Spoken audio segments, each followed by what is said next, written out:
This channel does not promote any violent, harmful, or illegal activities. All content provided by this channel is meant for an educational purpose only.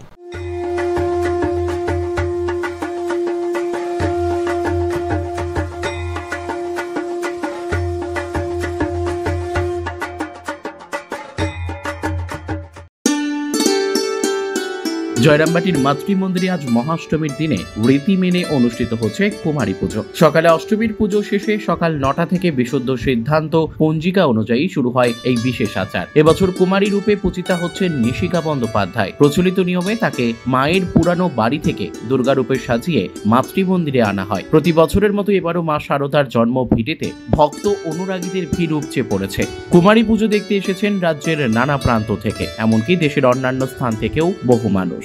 উল্লেখ্য, জয়রামবাটিতে দুর্গাপুজোর সূচনা হয়েছিল ১৯২৫ সালে। প্রথম দিকে পটে দেবীর আরাধনা হতো, পরে মূর্তি পুজো শুরু হয়। আজও সেই দীর্ঘদিনের রীতি অক্ষুণ্ণ রেখে মাতৃমন্দিরে মহাষ্টমী ও কুমারী পুজো পালিত হচ্ছে গভীর শ্রদ্ধা ও ভক্তি ভরে।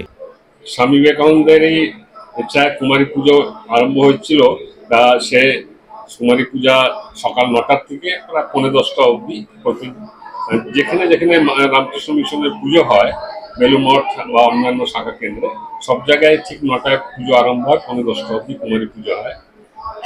তা এর মধ্যে ৫ থেকে ৬ বছরের একটি ব্রাহ্মণ কন্যাকে বসিয়ে পুজো করা হয় মা দুর্গার রূপে।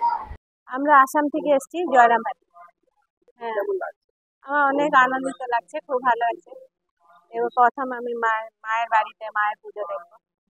কোথা থেকে? আমরা কলকাতা থেকে আসছি। এমনি জয়রামবাটি মাতৃমন্দির তো আগেও এসেছি, বাট দুর্গাপুজোর সময় এটা প্রথমবার।